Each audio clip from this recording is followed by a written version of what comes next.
Good morning, ladies and gentlemen. On behalf of the Institute of Directors, Western Region, I am Geeta Krishnan. I'm pleased to extend a very warm welcome to each one of you to the IOD Mumbai Regional Conclave on Boardroom Finance and the Role of Independent Directors at this iconic venue of the National Stock Exchange of India, BKC, Mumbai.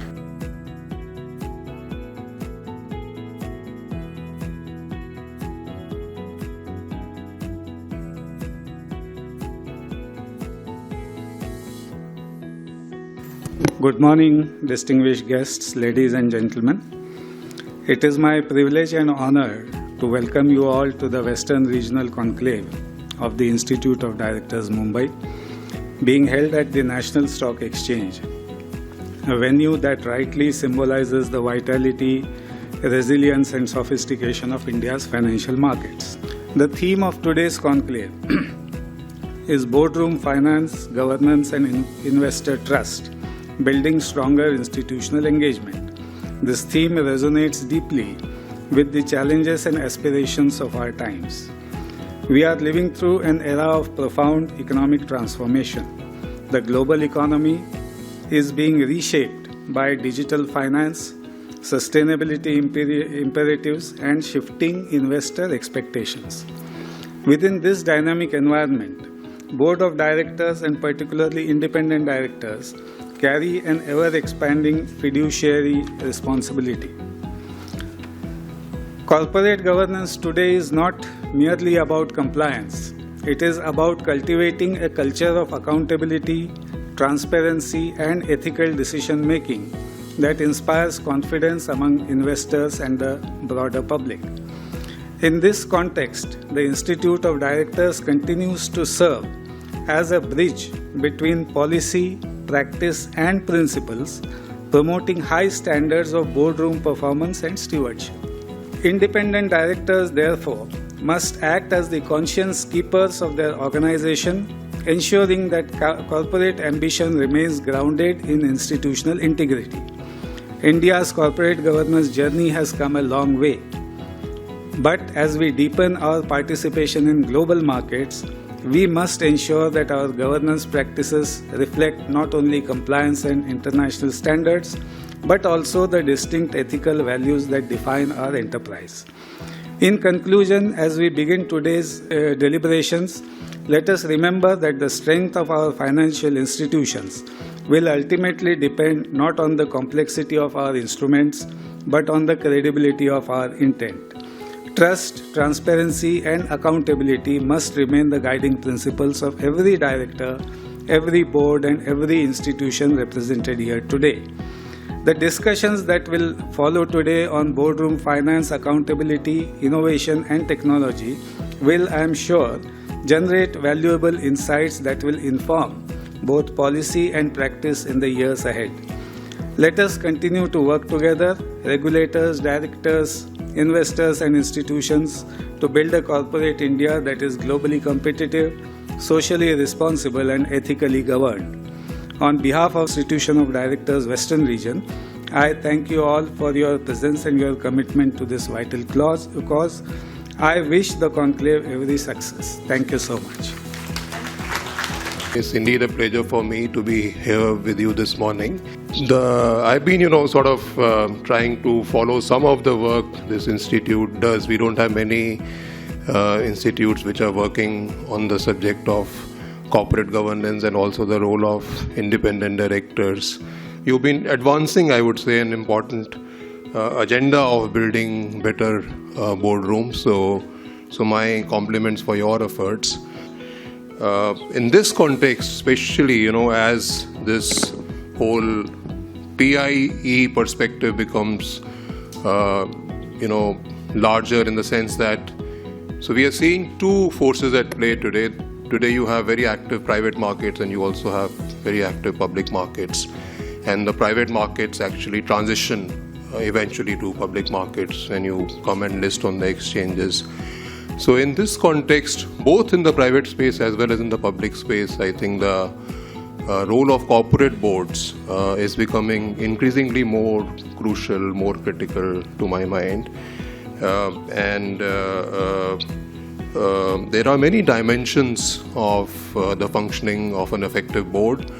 So one dimension of corporate governance which gets relatively less talked about in India, at least I would say, is how the institutional investors engage with the board. So I compliment the organizers for keeping that piece in today's inaugural sessions. So my remarks are ethical culture, and I was pleased to hear Mr. Kunte, you mentioned about the ethical side of it. I think we need to talk more about it.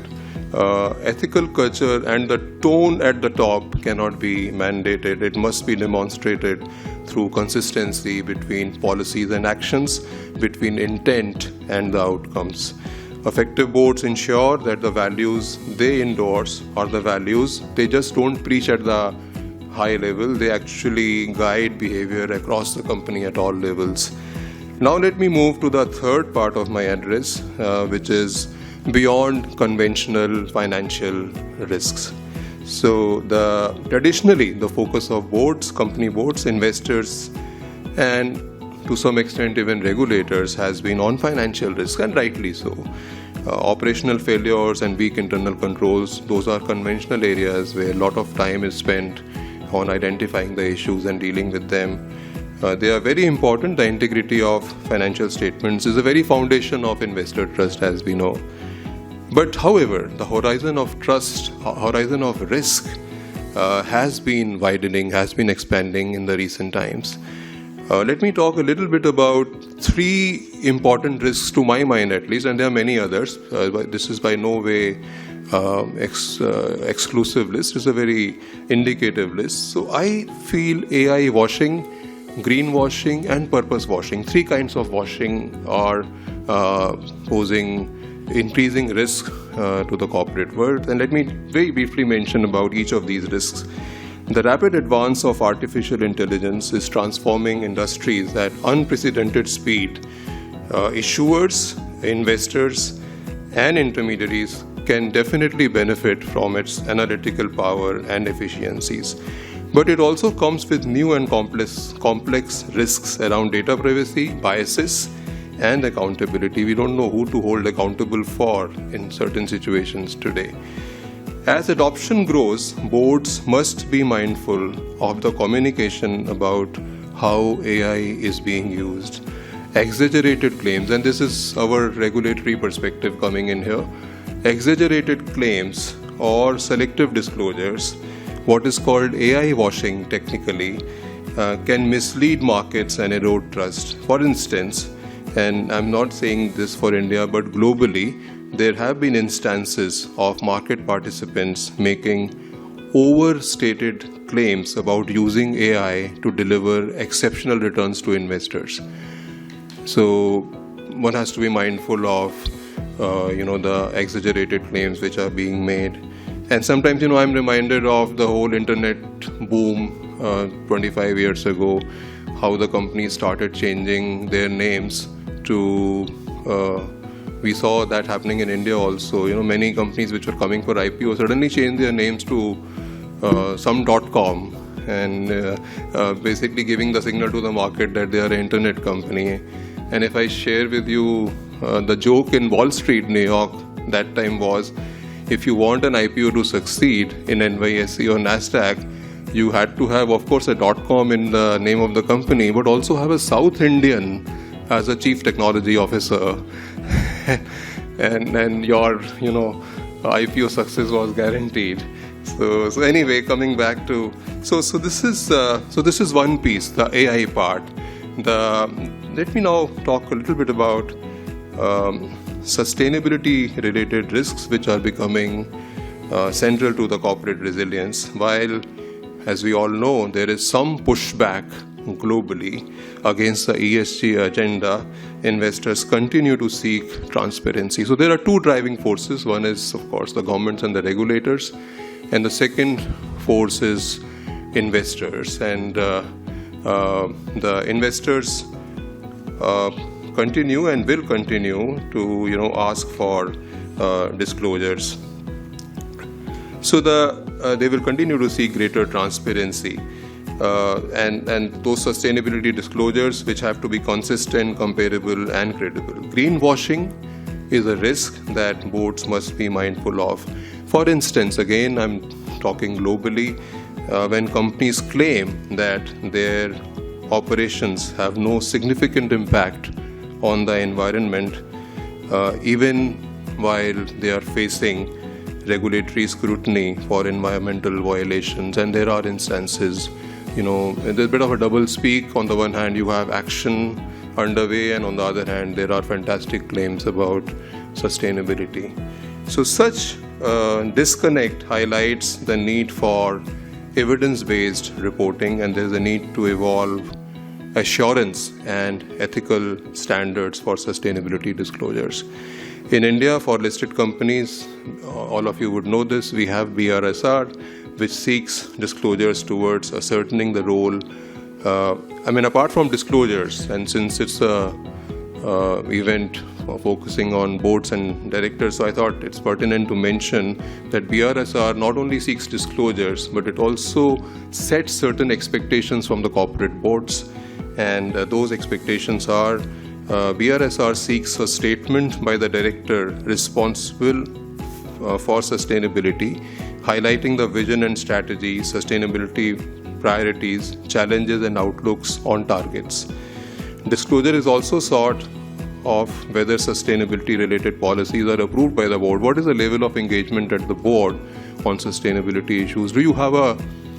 Is it just a lip service, or you are walking the talk? Do you have a plan? Do you have a vision? Do you have a plan? Do you have a monitoring system where one could see whatever you said 1 year back, what progress you made against those plans, and so on? So the thinking around now, the third element of risk, I talked about 3 risks: AI washing, greenwashing. Now the third risk. Finally, the thinking around governance itself is evolving from shareholder primacy to stakeholder responsibilities. Boards are expected to look beyond short-term returns and consider the interests of employees, suppliers, communities, and society at large. However, this too must go beyond rhetoric to reality. You could again make some unfounded claims in terms of your movement from shareholder to stakeholder primacy. But are they really backed by some credible action? So that's where the purpose washing, the purpose that you are stating, are you really true to the label?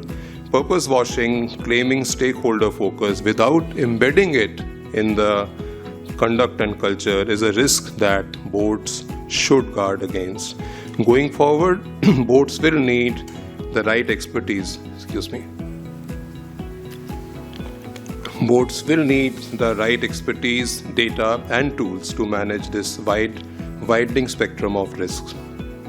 A forward-looking mindset will also be needed so that companies are prepared for disruption, and are investing in the future. Now let me just conclude. The institutional investors, boards, and regulators are all trustees of public capital. We share a common responsibility, which you also mentioned, to safeguard trust. Regulations can set the guardrails, but if you ask me personally, having spent a lot of time on the regulatory side, the true test actually lies on the field, in the boardrooms, in terms of how decisions are debated, how ever-expanding risks, and I just gave you a flavor of three new risks, are managed, and how trust is upheld. Let me end with where I started. A stewardship lens can add value to good governance, which will make our markets more resilient and command deeper confidence from investors worldwide. Thank you for your patience. Thank you. Good morning and a warm welcome to all of you to NSE. Congratulations to the Institute of Directors for its enduring leadership in strengthening India's governance ecosystem. By elevating director capability, fostering ethical stewardship, and conveying meaningful dialogue, IOD has elevated board standards throughout India's corporate landscape. I extend a special welcome to Shri Amarjit Singh, whole-time member SEBI. Under SEBI stewardship, India has steadily raised the bar on corporate governance, strengthening independent oversight, deepening disclosures, and protecting investors with a clear focus on transparency, accountability, and market integrity. These reforms have made India a gold standard in corporate governance. For over 3 decades, the NSE has been the nerve center of India's capital markets. When technology, regulation, and market development come together, they enable investors, even in the remotest corners, to invest their hard-earned savings with confidence in institutions, entrepreneurs they may never meet. This is trust market, and this trust of the highest order. And it has not happened on its own. It has happened because of the corporate governance that has improved. And that is where all the directors, all the managements of the companies also need to be lauded. Many times we want them to do more, but we need to also recognize that what they have done is also good.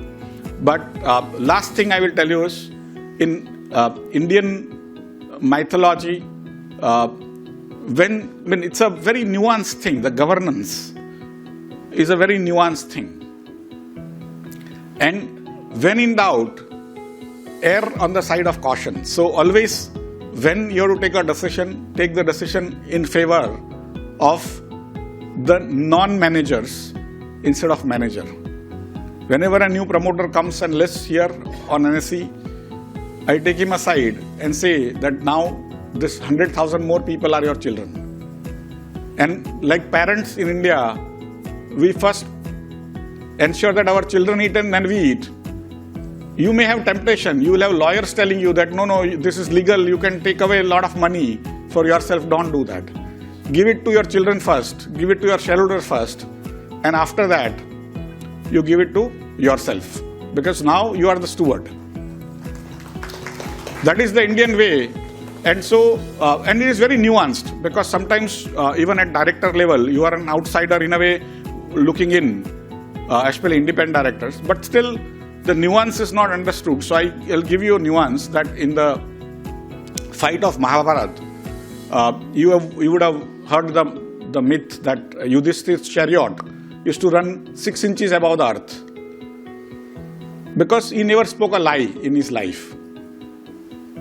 And in that heat of the moment, when Ashwasthama had to be killed, and they had to create an elaborate scheme, and then Ashwasthama was an elephant and Ashwasthama was a man.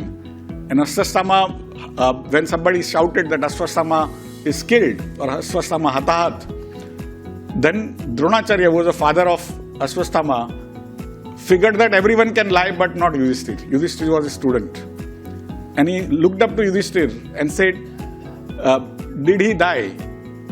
And then, despite knowing, Yudhishthir said, Narova Kunjrova, means I don't know whether it is a man or elephant. So that little lie, it was not a lie, it was just a small little infarction on his part. And his chariot came down. Ashwasthama got killed. But Yudhishthir's chariot came down, the truth came down, right? So you are on the side of truth. And whenever that nuance comes, worry about that Ashwasthama Hatat episode, that the nuances, a little here, little there, allowed, legal. There are so many case laws. We will win. No. Worry about people who are outsiders. And then that is for me the true corporate governance. Everything else is basically tick boxing, which we must do because we are running public companies. But finally, it has to have a purpose, and that purpose is in India, dharma. Dharma is not religion. It is duty, right? Thank you very much. At the outset, I convey my thanks and regards to Institute of Directors, and also I convey my thanks and regards to the functionaries of National Stock Exchange, India. Now, if you look at the issues of the boardroom discussions and try to, I'm associated with some of the universities of the government in different parts of the country, and I try to raise the issue that I want to see your agenda. And I want to take a proportion of the agenda, the percentage of agenda which are actually dedicated for the students. Your institution is for the student. How much of this is a component for the students? I find many of these or most of these are for the teachers, employees, the functionalities, the tenders, everything is there. So the focus is missing. So the boards should have a focus on that. And if we have to construct, certain principles for creating or taking the agenda of trusthood or trustworthiness forward, in order to create an environment of trust, we need to be trustworthy and we need to, foster the trusthood and trustness forward. If we have to do this, then we have to prove ourselves that we are really trustworthy. And this trustworthiness shouldn't be just felt and experienced and communicated by those who are within the, shadows of yours. Should be other than these people, and should be the distant onlookers even.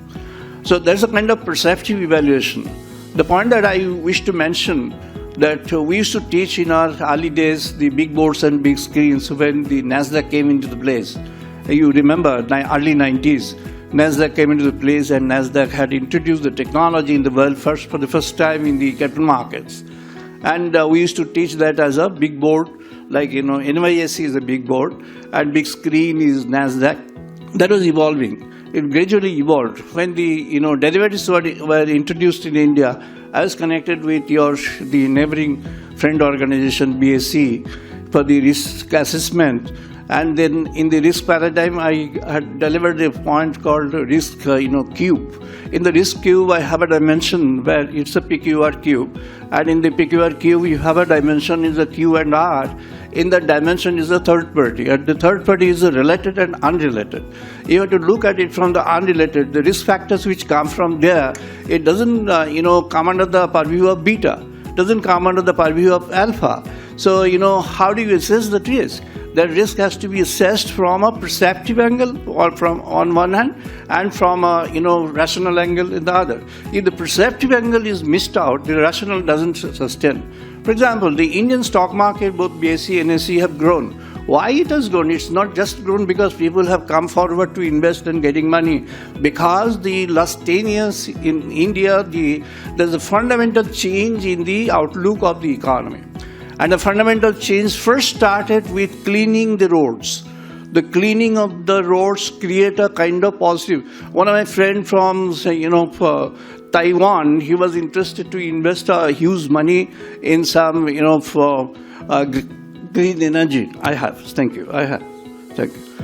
Green energy. And finally he had withdrawn because, he said the kind of mindset that's needed. He was eager to invest at that point of time. It's almost 10 years ago, almost, for 7,000 to 8,000 crores at that point of time. I had persuaded with the government of West Bengal, with Odisha, these two states only I persuaded with them. And then because, this is the mindset. Economy grows on the fundamentals. The technicals take the support of that in a engineered vehicle. We call it a gamma effect. Gamma effect is the second order derivatives, d2x, dy2. Now d2x, dy2, how do you get it? The gamma effect comes only when there is a perceptive understanding of elevation. The perceptive understanding of elevation has come to Indian market because of the issues which government of India has taken forward. And I support the government of India in terms of the few days back, the Tata board, what they suggested. The Tata way, they said that it is not the fragmentation, but the amalgamation, cohesion. That's the way, and that's the Indian way. The Indian way has been coined by them. It was coined by them. Whether you like or not, this is a kind of, Indian way drawn by them. I'm not saying just Ratan Tata, but then his spirits also had that. So that outlook is contributing factor to the fundamentals. Unless you have the agility in the fundamentals and life vibrant and vitals in the fundamental, you can't have the technicals. I have written it in elaborate terms in my Vedic economy. I'm not saying you to buy, you can consult that. Thank you so much. Thank you, dear. Good morning and a warm welcome to all respected dignitaries on dais, honorable guests, esteemed members of Institute of Directors, fellow professionals and ladies and gentlemen. It is indeed a privilege and a honor for me to deliver this special address at the inaugural session of this memorable conclave where we have gathered under the powerful theme of Boardroom Finance and Role of Independent Directors. This theme is both timely and significant. In today's world, where the financial health of organization is intrinsically linked with trust, transparency, and transformation, the role of independent directors has never been more critical. They are the guardians of governance, the voices of balance, and the protectors of long-term shareholders and stakeholders' values. Boardroom finance is not merely about the numbers on a balance sheet, it is about the judicious use of resources, risk management, capital allocations, investment strategies, and above all, financial stewardships that ensure sustainability. It is about recognizing that behind every number lies a decision and behind every decision lies a responsibility. So here the independent director plays a pivotal role. His independence is not simply structural but intellectual and ethical. He must bring not only expertise but also the courage to dissent when required, to guide with conviction and to inspire confidence in stakeholders. He must bring an unbiased perspective, asking the difficult questions that may sometimes be uncomfortable but yet essential. He must safeguard against groupthink, protect the interest of minority shareholders, and anchor the board in times of uncertainty. Globally, we have seen how companies that valued strong governance and empowered independent directors not only weather storms but also emerge as strong entities. Conversely, organizations that neglected this role often found themselves exposed to crisis, whether financial, reputational, and ethical. I have learned in hard way that pointing out one shows three fingers to herself. So I have come out with 3 or 4 suggestions which are softer in nature. I don't want another regulation actually, but I would like to put there. The first and the foremost is the expectations. The first and the foremost is time. I think I'm still in that. So, because you can convey your message in 5 words also if your brevity is there. So I have personally felt that there are 4 things which I would like to bring here as a independent director, the issues I face. The first and the foremost, which all of us spoke about, is the onus regulations which I'm responsible for. When I say that suddenly you said you do RPT. Now RPT, even they don't know what RPT has to be looked at, and if you are telling me to do it and in those half an hour or 45 minutes, what all can I do? So you have to ensure that if you are putting more burden on me, whether it is RPT, whether it is ESG, whether it is the accounts, so you have to give us limbs to walk also. It can't be only that.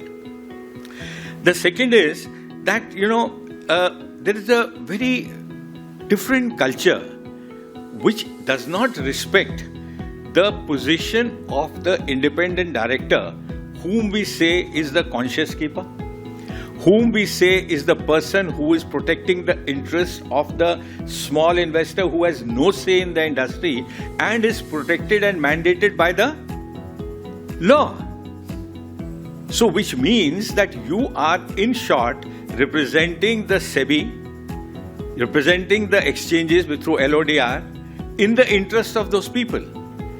Whether you like or not like, but at least give the due respect to the person if he is, balanced. And as an independent director, I always go with one thought, that my main objective is that this particular company should flourish. If that is my objective, we are not on crossroads. Because if you flourish, automatically my small investor will flourish, automatically the regulator will be happy, automatically the exchanges will be happy. So that is the culture which has to build. It is not with us. I'm saying it on a different mode. But the promoters and the management also should be aware of that, and they should recognize and respect it. How can that come? Respect can be earned. It is a very important thing. You can't demand, you can only command respect. And that command comes only by your interaction, about your contribution, and last but not the least, which comes from the mandate which you have got, which is the state's mandate. So they all have to work together and build up, and it can't be done in a day or two. It is going to take time. It's like sowing a seed. It may flourish when I'm in the grave. But somewhere one has to start, that an independent director has to be seen as a partner, as a person who is looking after the company's interests, where the other person, I mean, ultimately today, what you have been reduced to, you have been reduced to an, policeman of the regulator, because he has made so many things. You will ask for it. You are supposed to, as a fiduciary, this is all you have to do. But all that is done for your good, and that understanding has to be there. So that's the second part. The third important thing which I found was, which was very, very, vehemently put by many, that we get that certificate and become a board of director. Do we keep ourselves abreast? That's why, Mr. Kunte, your institution should create people who would be good, knowledgeable, understanding of that. I'm talking this today because I'm a lawyer, I was a general counsel, so I'm talking all that. But many of the independent directors are not aware of it. So that is why you have to make a cadre where people are committed independent directors and grow. Now that can only come by the edict of the government and the private people. What that could be. My suggestion is that there should be more regular interactions in which best practices are shared, where you discuss things and you get a recognition that you are an independent director, so you have been called. Because there are certain expectations from you. You give them things to do. Till you don't give a person what his due, he will always be what it is.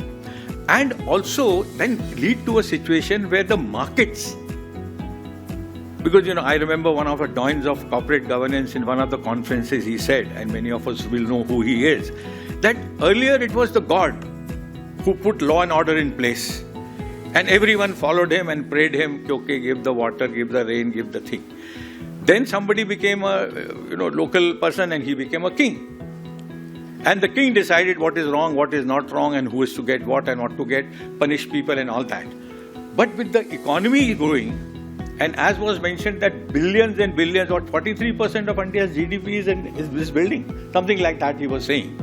If that is so, then who's the most powerful? The markets.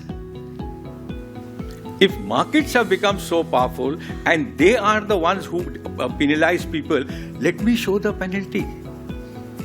There is enough empirical evidence available globally that companies which have got good corporate governance are rewarded by the markets. If you are having a good corporate governance, show it.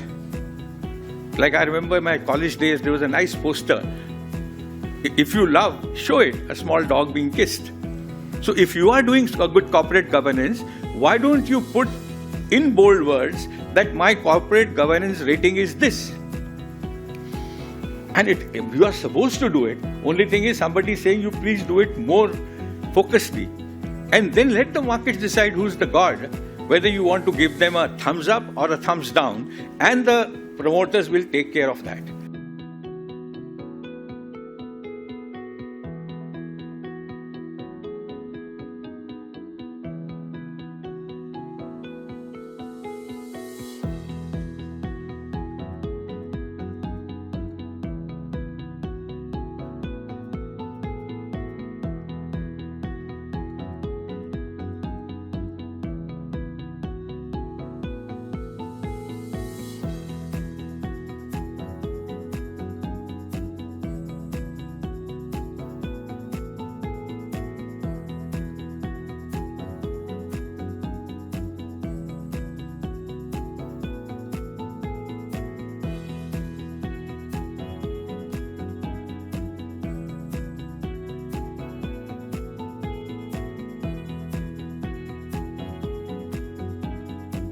Thank you so much, and thank you to the Institute for inviting me here and giving me this platform.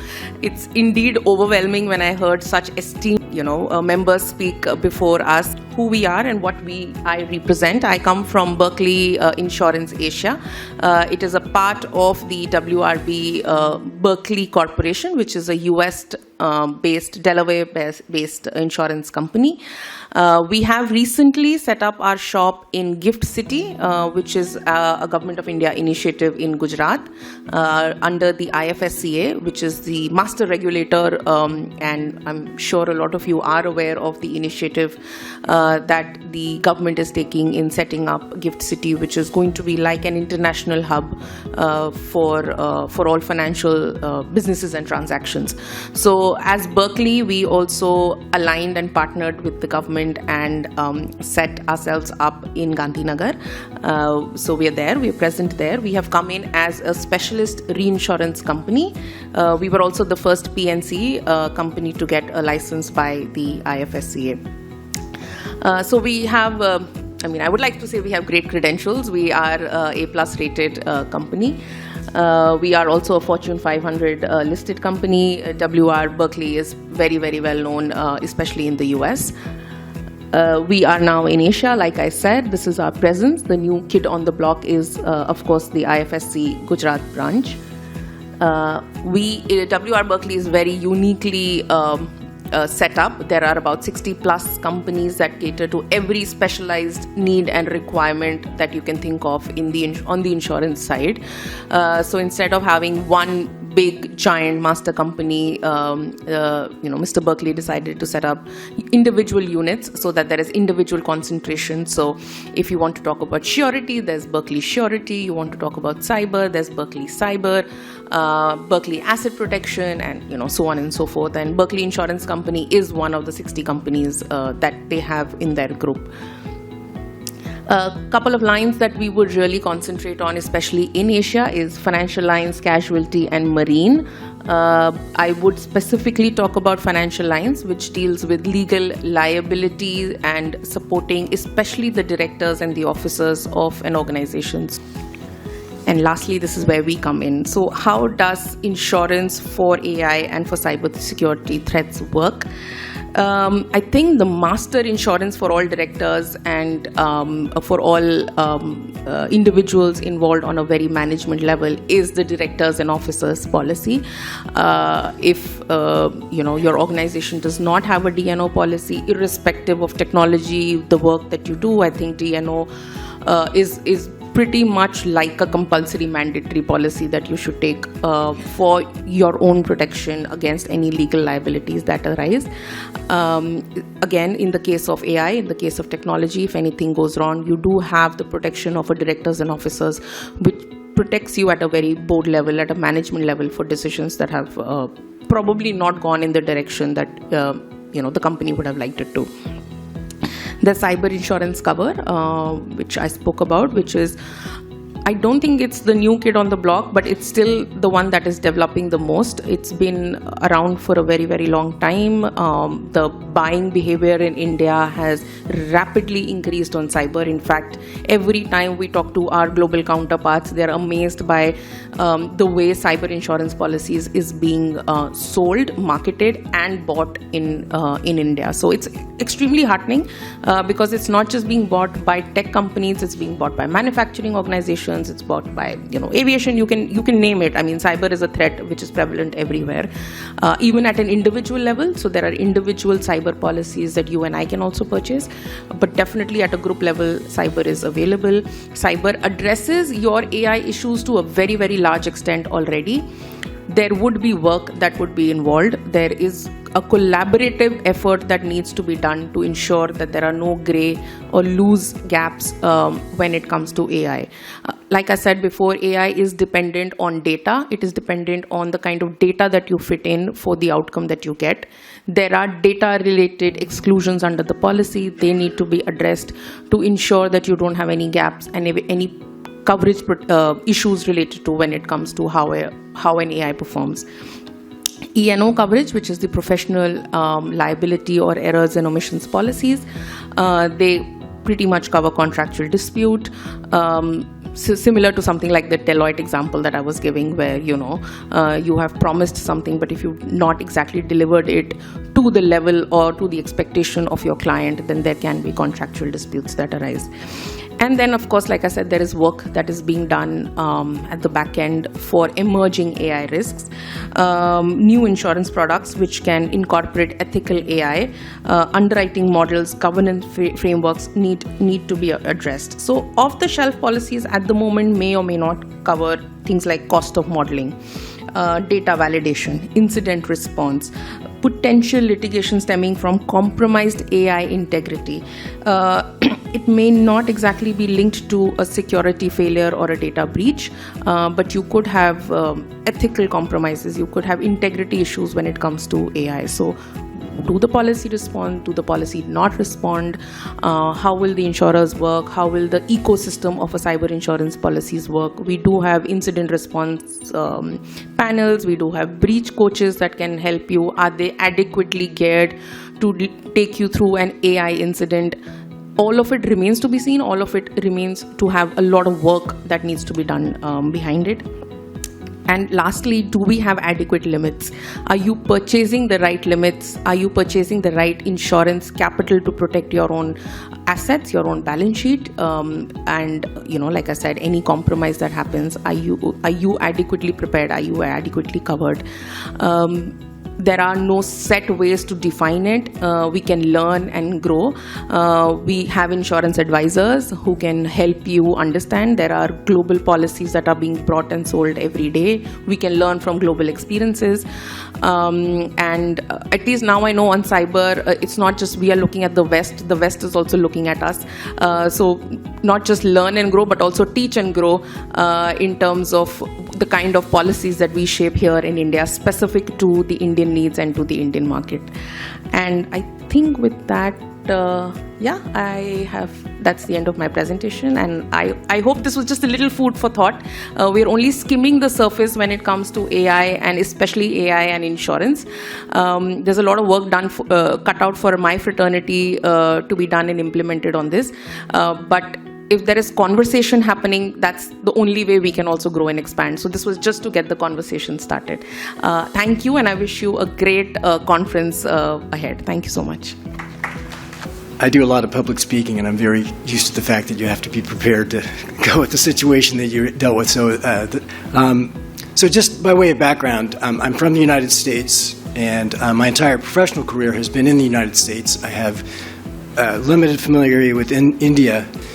And I'm very used to the idea that sometimes the U.S., because its economy is so large, because it plays such a large geopolitical role, it may attempt to overstep the limits, and I'm sensitive to that.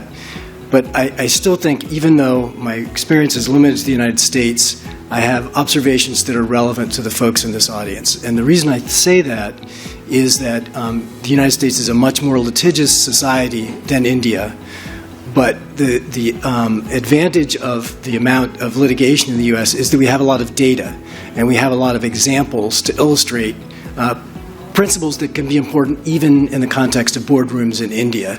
And so I may be talking about the United States, but I hope what you're listening for are how are these examples relevant to our roles and our activities in the boardroom. And along those lines, I want to talk about a couple of emerging liability trends in the United States that I think shed some light, some relevance on board liability issues. I've been involved in thinking about liabilities of boards of directors for over 40 years. In other words, what I'm thinking about is what happens to the individuals when things go wrong. Because under the laws of the United States, under the laws of India, and under the laws of most countries, individual directors can be held personally liable under certain circumstances for certain legal violations. And so what I want to talk about is what can we do to make sure that if that happens at your company, that there are protections in place to defend you, to help you avoid liability. So that's what I want to focus on, and I'm going to use as the background for that analysis some emerging developing trends. And this is going to echo quite a number of things that Unnati said, so I'm sure it will not be unfamiliar. But one concept that started to emerge in the United States in liability actions against boards of directors is a concept of the duty of oversight. That in addition to a duty of care and a duty of loyalty, that boards of directors have a duty to oversee critical operations of their companies.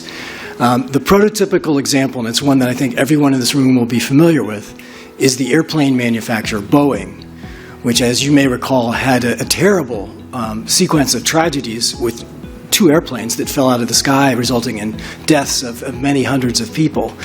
And there was a lawsuit brought against the board of Boeing in which it was alleged that the board of Boeing had failed to oversee a mission-critical function of its business. What's more important to an airplane manufacturer than airline safety?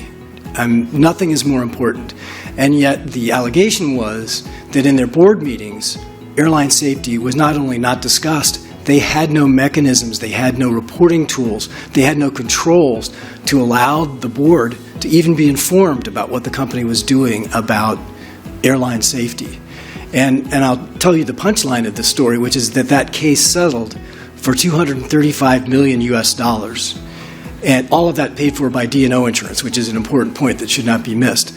But I use that as an example to show that in a world where watchwords, and we heard it many times in the presentation this morning about accountability and transparency, that those concepts, which are aspirational and sound great, can, when things go wrong, translate into board liability.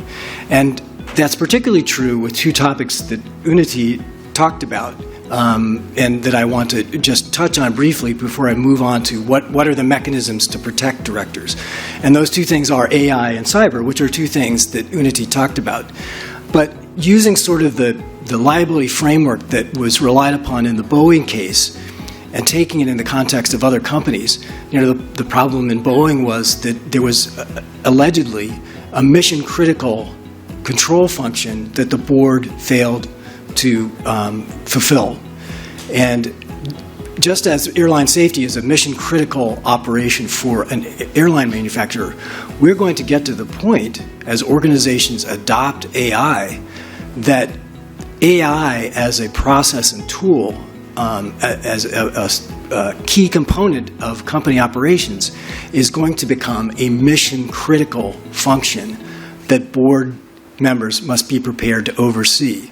And what does that mean? It means that the board should have reporting mechanisms that allow board members to understand how their companies are using AI, and that they have board mechanisms to ensure that there are controls in place so that problems are identified, reported upwards, made known to the board to allow the board to make strategic decisions on behalf of the company.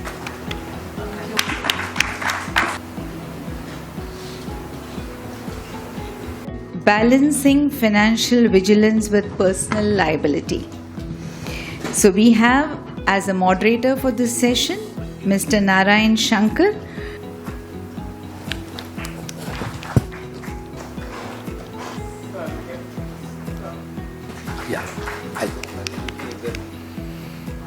So, good afternoon. It's wonderful to be here for a topic that is, I think, central to model boardrooms, and that's accountable leadership, balancing financial vigilance and personal liability. I have the pleasure of moderating this session. Before we dive into the discussion, I'd like to express and extend a warm welcome to our distinguished guests, Shamak, Mukund, and Suresh. Thank you all panelists for taking time to share your insights and experience with us. And we'll definitely look forward for a very insightful session. Friends, I think we've been hearing from morning. Being on the board today, it's just not merely attending meetings, signing off papers. Directors are expected to be strategists, risk guardians, culture shapers, and much more. But at the same time, be personally accountable, and believe me, under one of the toughest regulatory frameworks we've ever seen. Over the next few minutes, friends, we are going to unpack this theme through 4 lenses. 1, we'll talk about legal obligations and liabilities. 2, global governance frameworks and how it fits into the Indian module. how boards are detecting financial and non-financial risks, and of course, DNO policy, board protocols, indemnities. We have a stellar panel, each bringing a unique perspective from legal to boardroom to oversight risk. My role will be to keep the conversation flowing, bring out different viewpoints, and ensure we all leave with some practical takeaways and not just theory. What I personally think governance is all about in India, around the world, and how it impacts us.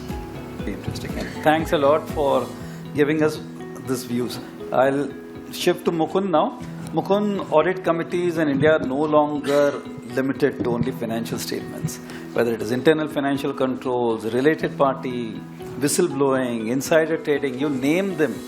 I think audit committee seems to be the favorite place to park these problems. Okay. Is audit committee, Mukund, membership in India becoming more and more onerous, time consuming due to regulatory expectations, complexity, stakeholder scrutiny? What do you feel? And what challenges audit committees are facing? Specifically, you've been chairman of the audit committee in major companies also in Europe, and you've been in the audit space equally. First is thank you IOD for being invited here. And I think anyone who wants to become director should first understand where to say no. That's the starting point. Because if you just say yes for the sake of some friend asking you, I think you are doing damage to yourself. So that's my first experience and thought process. Secondly, having looked at the boards across the country at different levels, a very quick small anecdote. While I was coming, there was a building which was being constructed, and on the front of the building there was a hoarding which stated, "The quality of our product will depend upon the quality of your expectations."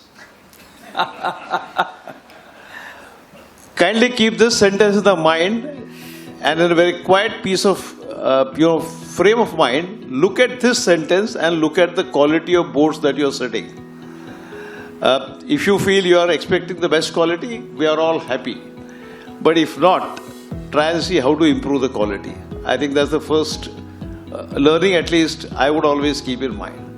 The next thing is there is always definitions of governance, etc. But I would simply say doing the right thing at the right time, at the right place, and in the right manner.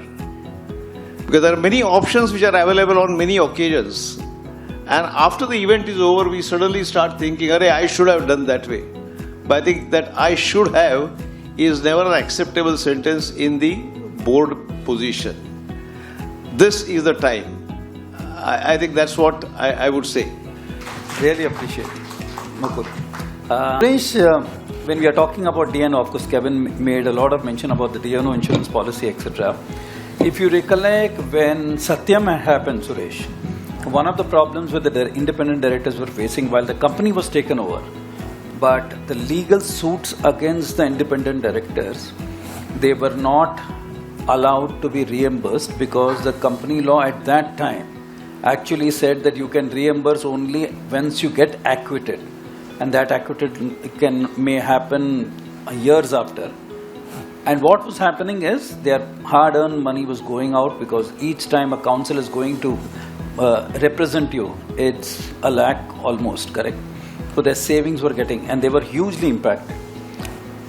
As an outcome, if you say today the LODR is clearly saying all the top 1,000 companies will have to have a DNO policy, the board will have to decide what the quantum as well as what type of risks they are.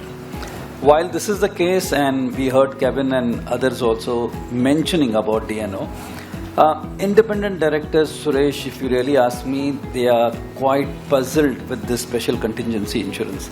And generally we hear in a lighter vein independent directors telling, you have DNO, but it's like an umbrella which we are not sure it will open when the rains come.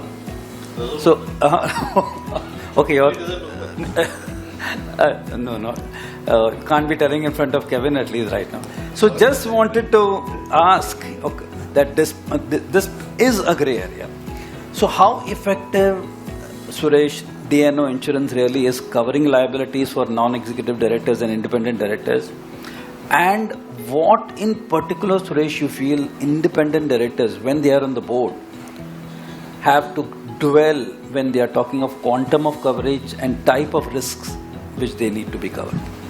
Thanks, Narayan. As Shamak said, you ask a very comprehensive canvas. It's difficult to paint at one go. Let me make an attempt. So, let me break this into two parts very quickly. The old 201 and 633 of the previous 56 Companies Act vis-a-vis the 2013. 2013 makes it much simpler to buy insurance. We have had cases pre-2013 where the insurer said exactly the same thing. You cannot be indemnified, therefore we cannot advance costs. And fortunately, we are now 20 years behind that, and insurance companies are actually able to indemnify. So the law is no longer a bar in finding an appropriate insurance. What is a bar is, again picking up on this gentleman's theme, the need to ask an independent expert and not just defer to the CFO or not just defer to the procurement function. One of the major challenges we have found when we have been called in to resolve this kind of issues, and I'll give you case studies of different scenarios as to what has happened in terms of where insurance did respond and did not respond, both.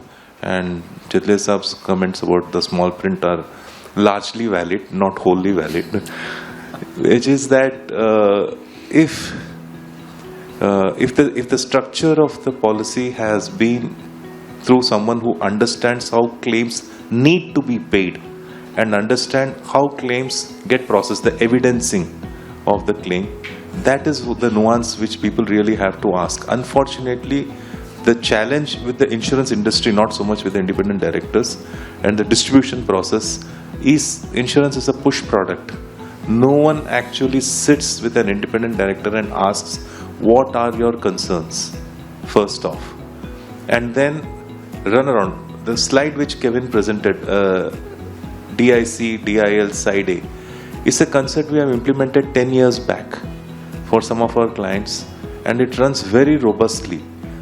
But we don't go and, it's our fault as well, we don't go and broadcast the things which we have done for our clients, and therefore the independent director community doesn't get to know of the good things that can happen in this. Now, we have handled cases where indemnification has been refused, not necessarily because indemnification could not be given, but in the wisdom they said, you're a former employee or you're a former director, and therefore we couldn't be bothered to look out for your interests. And this is one of the recurring themes. In fact, for one of the ARC situations, and when it was going to NCLT, and the CFO went through a lot of stress managing the assets. He had a bypass, and he said, the only thing I wish when I retire is to make sure I'm indemnified, because it is not a resolved nature of the judicial process in the country. And he said, the best gift I could get as a parting gift is a copy of a D&O policy. At least I know I can reach out to something. But that policy in itself doesn't solve the problem. The way it has to be implemented is where you need to do. Unfortunately, insurance hasn't painted itself well, i.e. when these kind of situations happen, most insurers tend to respond and say, we are not going to pay a claim. And this is where the entire process breaks down. And you need someone with some expertise to, you'll be amazed, there are enough insurers, and I can't take names here obviously, who have actually said, oh, we didn't understand we are covering this risk when we took the premium. It's shocking. But there are also guys who deeply understand what being an independent director is, and you don't so much have to reach out to your wallet. The last NRC meeting we had was a discussion on how the deductibles apply, which is the first X amount you have to pay or the company has to pay when indemnifying the director. And we had provisions written in the audit committee and the NRC saying that reimbursement automatically will be sought by the company, not by the individual director, so nothing needs to be advanced. And whatever is the deductible will be paid for by the company as a board note itself. So the process of protecting the independent director has been formalized in those board meetings and the committee meetings in order to provide that protection. And you still have insurers doing this. There are two major bank cases, one public sector, one private sector, where no indemnification was given for the senior management. There is a third case where no indemnification was given, but what Kevin said, using the side A, i.e. the director directly approached the insurance company and the insurance company responded. despite the bank not indemnifying the said director, and was able to get compensation. And this, there are nuances to how the compensation will be paid, advancement, so on and so forth. But the great thing about the Side A coverage is that it will protect you even for criminal allegations. Advance costs, you don't have to pay a penny from your pocket, no matter how expensive the lawyer is. All right, ladies and gentlemen, welcome back to the post-lunch session, which again promises to be very engaging like the pre-lunch sessions. So this session focuses on board leadership in innovation and investor trust.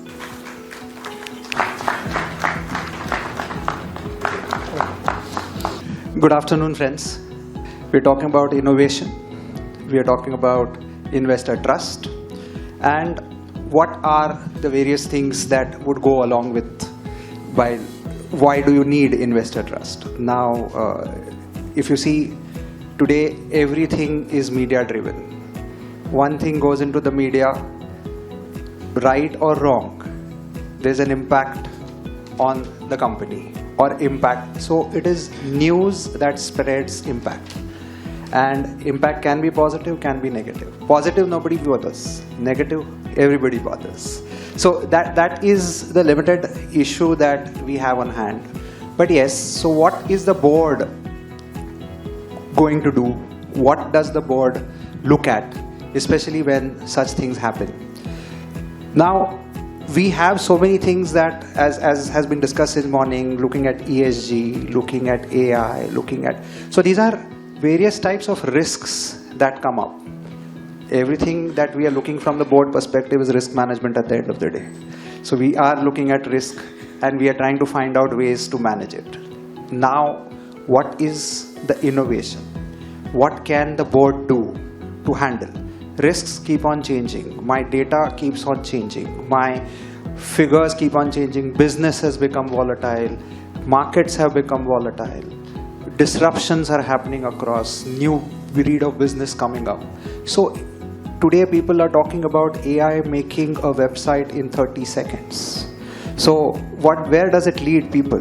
So, and this is happening to even a lot of regular businesses with IoT handling manufacturing businesses.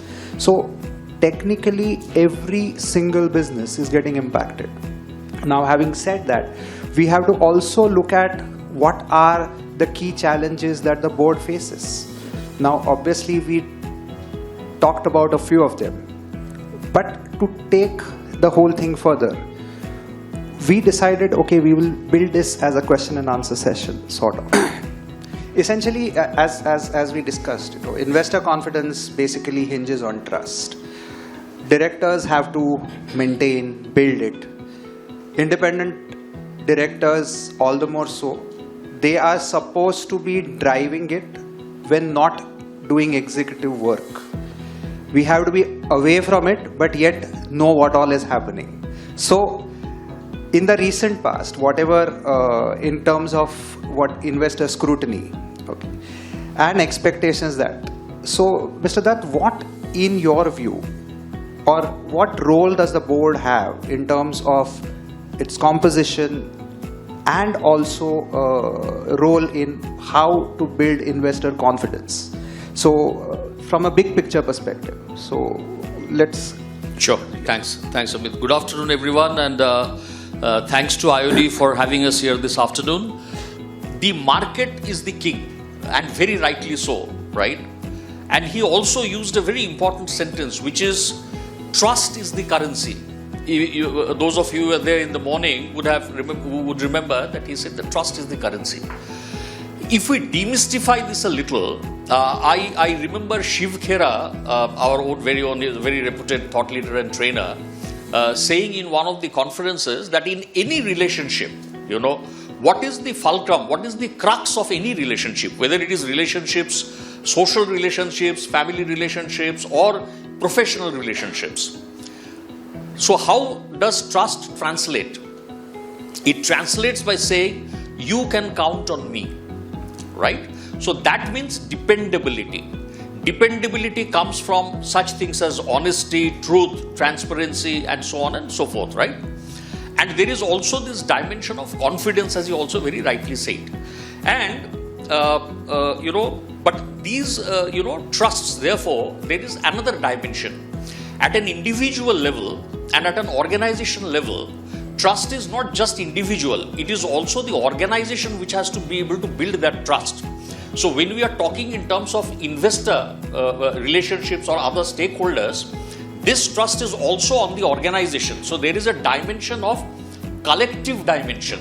So how do I ensure that not only individually, as some of the speakers in the morning also mentioned, individually we ensure that individuals have integrity, but how does this integrity also be put on a collective platform so that the organization as a whole is also seen as a trustworthy organization?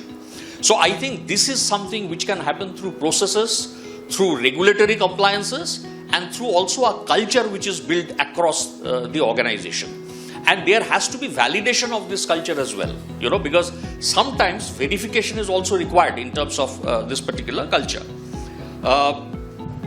If we talk in terms of, business as also whether integrity can work with business, there is a very interesting dimension which says that can really business be done honestly? So I'll give you two examples. One is, and both are in public domain. One is, it had come out in the papers as well, and Ratan Tata himself had said that there was an earlier occasion on which he wanted to have an airline, which is the Tata Singapore airline, but at that time it could not be done. And what he hinted was also that maybe there were expectations which could not be fulfilled with the degree of integrity with which he would want the house of Tatas to conduct itself. So rather than getting into it, he shelved it. GE has a policy which says that these are our core values and principles which are non-negotiable. So world over, wherever we do business, this is a set of core values and principles that we will not negotiate. And then they say, so for example, one of that core value and principle is we'll never bribe to get a business anywhere. Right? It is a core value. So this is something, there is another aspect to it. So I'm talking in terms of how do we cascade it down the line. So another example is Motorola. Let's say, for example, when we say leadership, another fuzzy subject, right? Different people, different organizations understand by leadership. So Motorola says, by leadership, we understand 1, 2, 3, 4. So similarly, in organizations, by trust, besides the regulatory compliance and the regulatory framework, what is it in terms of culture that my last employee should also know that this is how I need to conduct myself? And this should stem from values. Effectively, if you see companies, okay, we had senior people. Now with things changing, like technology coming in, AI coming in, now you need directors who have understanding of technology. You need directors who have understanding of AI, at least to some extent, or make them ready to understand that. So obviously, point taken. So therefore, composition would definitely help. Now going forward, I come to Sandeep. Now, Sandeep, what one has to look at, especially in from the investor fraternity to convert trust. Now, when mostly say negative publicity comes in, or how does a board communicate, or how does a company communicate in such situations, especially when you have something negative coming up and it hits the headlines? Thank you, Amit. Thank you, everyone. Thank you. Market is the king and trust is the currency. So apt, I guess. This is the credit has to be given to Dr. Ubera. Yeah. So I mean, whosoever has said, so aptly said. How board plays a role in creating that trust environment or creating the trust amongst the investor fraternities. It's basically through consistent tracking, consistent communication to market, consistent disclosure which are required on a governance discipline within the organization, and it has to flow down from the tone at the top level, flow down to the lowest level in the organization. If the trust ecosystem has to be built on an organization or on a strong footage, right? So then when a bad news comes, then you are not really struggling that I need to first create trust within the ecosystem, within the stakeholder. Rather, I would be going straight forward to market and communicating whatever with the good or bad news, right? So the board role is to really act, manage, not to manage optic, but to be fair to stakeholder, manage the truth, clearly communicating in time to the stakeholder, and must ensure that they have the facts are independent and true to the community. That is how you create a long-term trust. So whenever a bad news happen, I think your action should be swift. You should be very clear in what you are communicating. You should follow the principle of communication, which is single unified voice for all, whosoever is a stakeholder, communicating on behalf of organization is communicating the same thing, which is, agreed and thought through within the organization ecosystem. And don't hide. Most important is don't hide, because if you hide something, then it will create better further issues in long run or in near term, right, depending on the situation. So never hide. I think you should go straight, tail to market, whatever it is, because some of the things are not in your control. So why do you need to hide? You just speak plainly, honestly, transparently to market. Market will appreciate more than if you are not telling the right truth. And there are quite a few examples, like in 2017 we talk about Infosys, when founders have concerns over valuation of the acquisition they were making, or concerns on compensation of the management team. There were two ways by which it could have been dealt. They could have argued over between management, and there could be argument, or another way is to just think pragmatically and try to solve this problem once for all. And that is what I guess Infosys did. They appointed independent valuer for acquisition.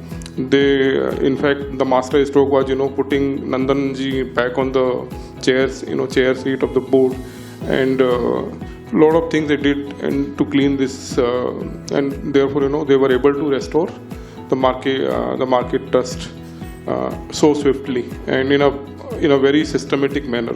And that is why Infosys or companies like TCS, Infosys are gold standard for trust. So the answer in a short is basically be clear, communicate as soon as possible, very transparent in your communication, and be truthful to market. Market will always appreciate, and companies will always have ups and downs, but nevertheless you have to deal with this.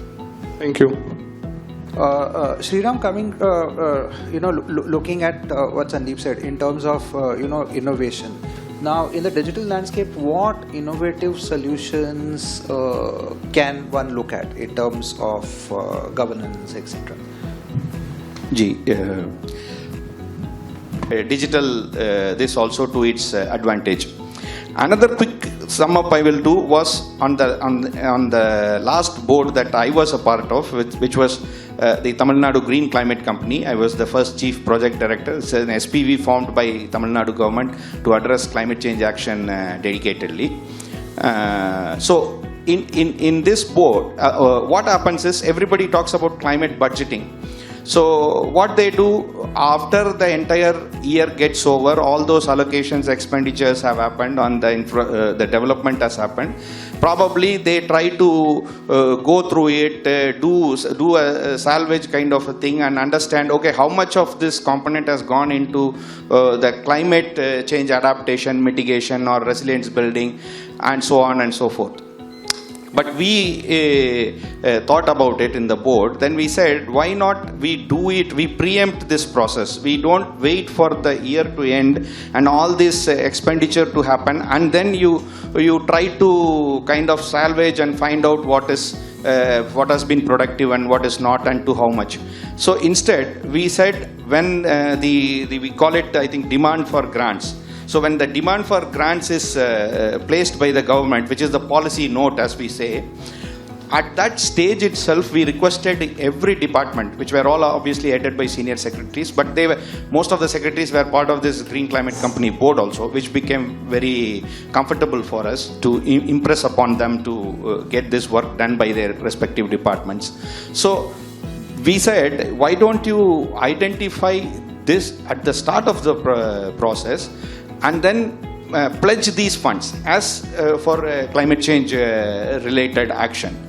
And then we will see, and we will also have something to audit upon in the end, whether judiciously this has been spent on the heads that it had been allotted to. So just I will tell this actual figure for the year 2022-23.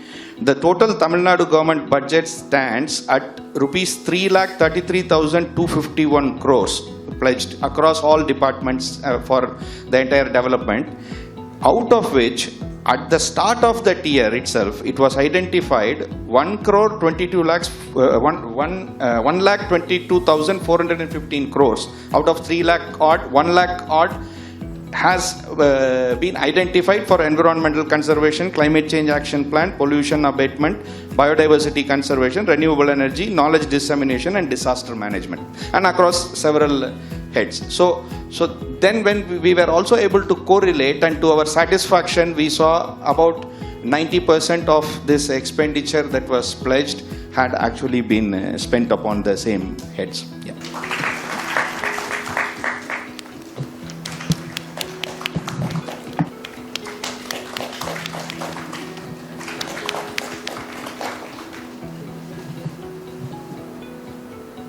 We welcome you to the final technical session of the day, which is named Transformative Technologies and Financial Governance, the Expanding Role of Independent Directors.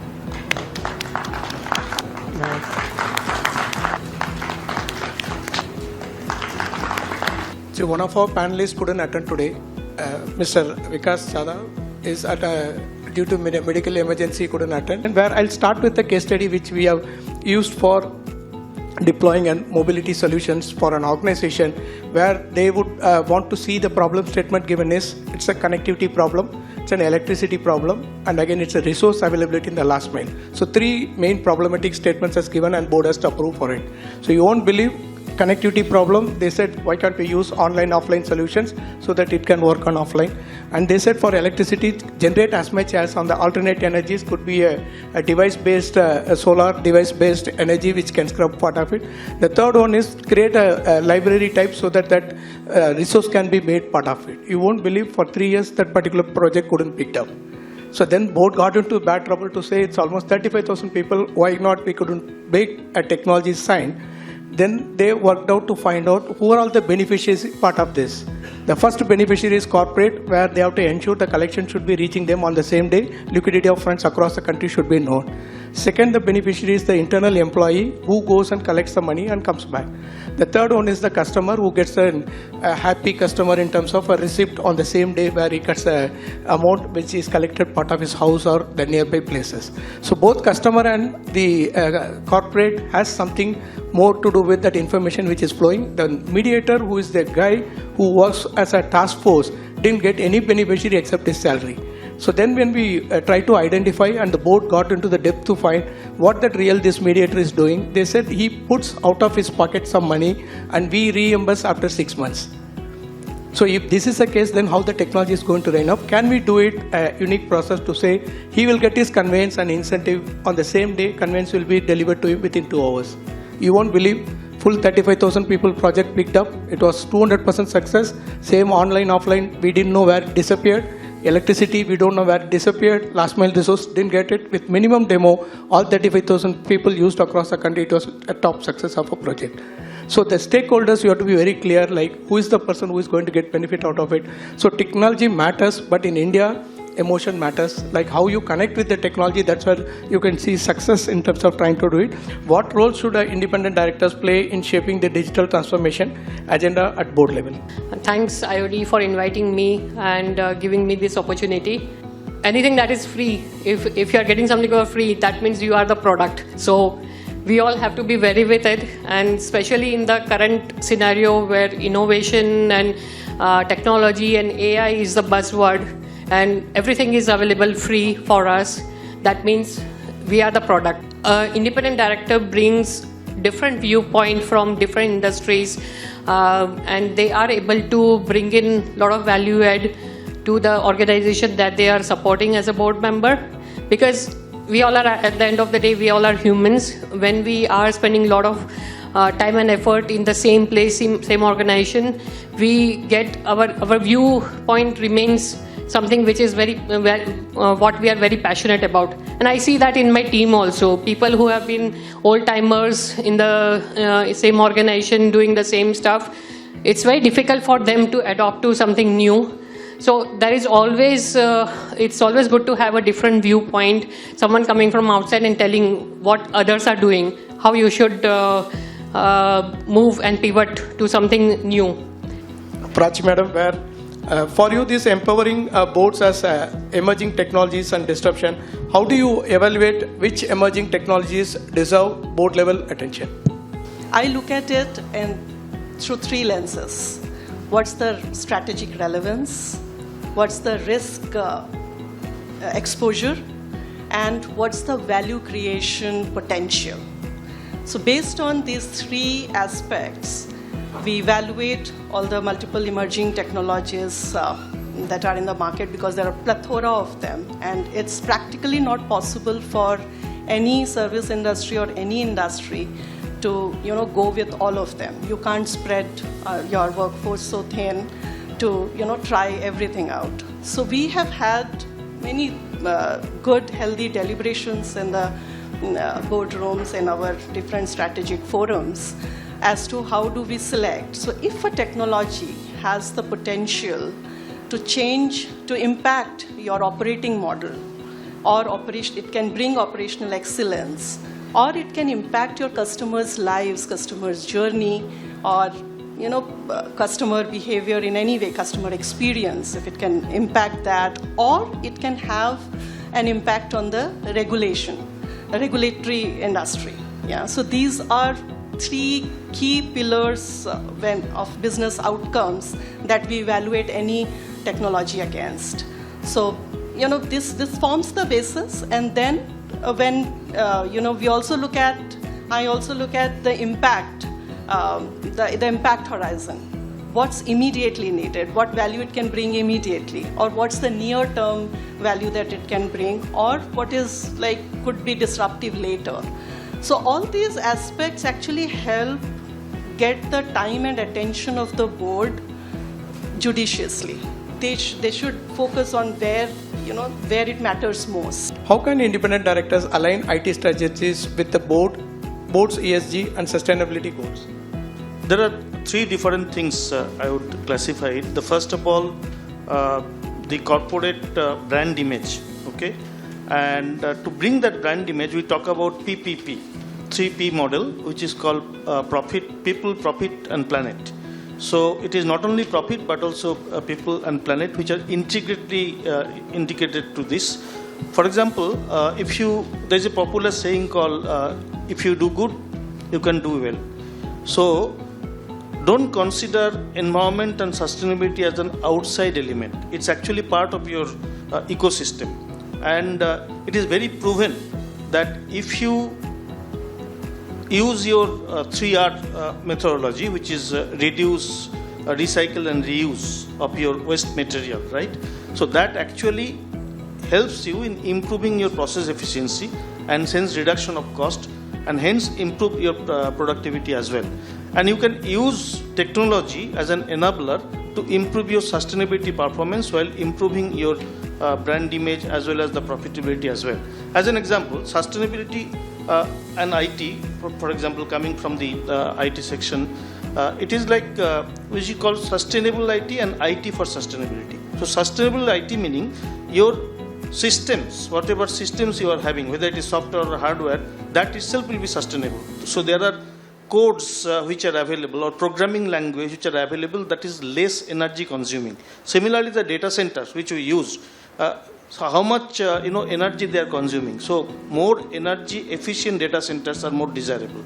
And IT for sustainability, where you are leveraging IT to improve your sustainability performance. So IT is actually tracking, monitoring and improving your sustainability performance, which are measured through the defined sustainability KPI, again linked with your corporate objectives, and this is done online real time. We have build solutions which are actually being deployed for many of our customers worldwide, where a customer can see a real-time visibility of their sustainability performance, and in case it is a failure, wherever there is a failure happening, it is automatically triggering a sort of notification to the sustainability manager or sustainability head, and it is on double click of those messages, it is actually being able to see where it is failing, so that it prompt immediate action to curtail there rather than at the end of pipe treatment, what we call it, which is much more damaging for an enterprise.